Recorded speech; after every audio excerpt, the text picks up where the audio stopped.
Hey, I just want to make a quick video and show you how to change the input source name on your Samsung Smart TV. I have the F7100, but this applies to other models as well that use the same software, at least I assume so.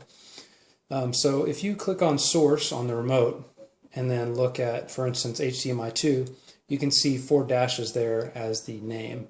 If I go to tools and hit edit name, you see that's selected, and there's a bunch of other presets there you can select from.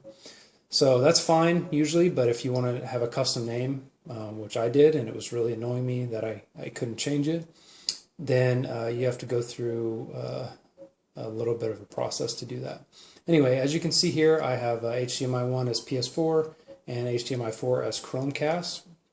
And in order to do that, you click on Menu, go to System, go to Device Manager, and then go to Universal Remote Setup. And from here you can see I have my two devices listed. They're not standalone Blu-ray players, but that's just what I chose. So go ahead and click Start to add a new device. We'll say Blu-ray player. It's easier to set up than having to run through the set-top box setup. So click that. Select a brand. This is irrelevant. We'll just choose Samsung. And then we'll assign it an actual input. So we'll say HDMI 2 for right now since there's nothing connected. So click OK. And it's going to ask you to test whether or not it powers on and off using the little IR blaster that comes with the TV.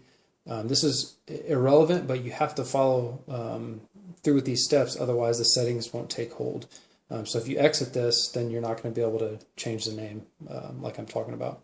So go ahead and click OK on this. And did it turn off or on? Yes, it did. So now you can go to exit, and it's going to try to go to that input, but in order to rename it, go ahead and click New Setup. And then go ahead and click the return button to exit out of this new setup to show you a list of devices you have set up. And so now we can see our Samsung shows up there on the right.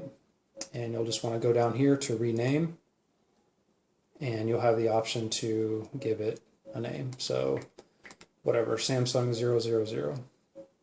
And then click Done, and then Return. And it's going back to HDMI 4.